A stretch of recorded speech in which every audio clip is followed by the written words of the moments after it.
Last video में हमने बात करी थी कि कैसे हमारी फिजियोलॉजी हमें किसी से अट्रैक्ट या अटैच करा देती है और क्यों वो इंडिविजुअल हमें इतना स्पेशल लगने लगता है। नाउ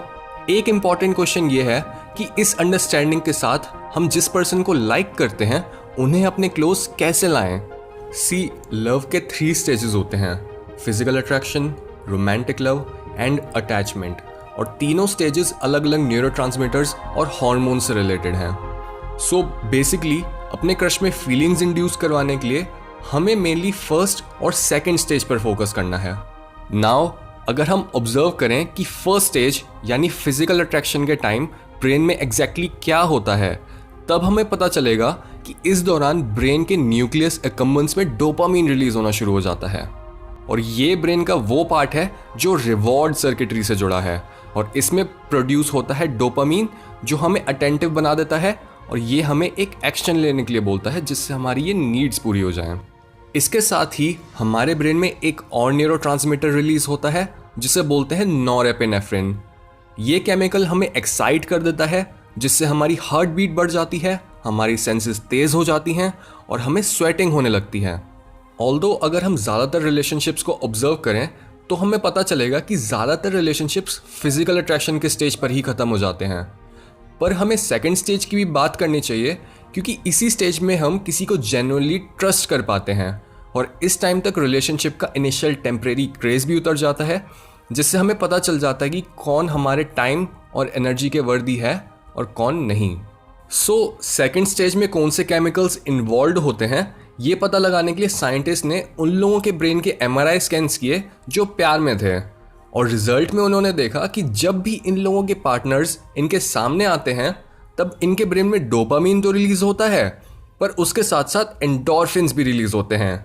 और ये वो कॉम्बिनेशन है जो यूफोरिया, एडिक्शन और क्रेविंग जैसी स्टेट्स को बढ़ाता है। यानी हमारे ब्रेन में लव का इफेक्ट बिल्कुल ऐसा होता है जैसे हमने कोकेन ली हो, और लव को इंड्यूस कराने की यही रेसिपी है, क्योंकि जैसे ही हम ये न्यूरोकेमिकल्स का कॉकटेल किसी में ट्रिगर करा देते हैं तब वो ये स्टेट और क्रेव करने लगते हैं और उन्हें हमसे प्यार होने लगता है। बट ट्रिक ये है कि ऐसे और भी कई कंपाउंड्स हैं जो ब्रेन के इस वांट और रिवॉर्ड फंक्शन को ट्रिगर करते हैं।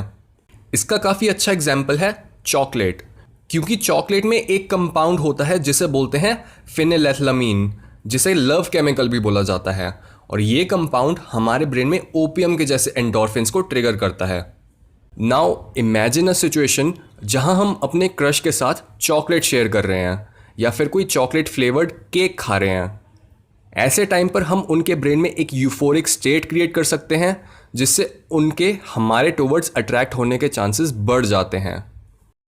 सेकेंड एग्जाम्पल है कोई भी ऐसी एक्टिविटी जो काफ़ी एडवेंचरस, एजी और सेम टाइम पर काफ़ी फन होती है, जैसे रोलर कोस्टर राइड्स या फिर स्केरी मूवीज़।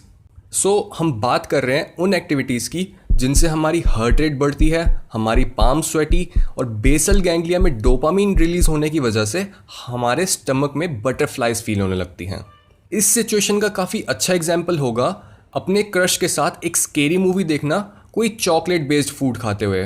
क्योंकि ऐसा करते टाइम ब्रेन में डोपामीन भी रिलीज होगा और उसके साथ साथ एंडोर्फिन्स, एड्रेनलिन और कोर्टिसोल भी रिलीज होगा, जिससे वो मोमेंट उनके लिए मेमोरेबल बन जाएगा।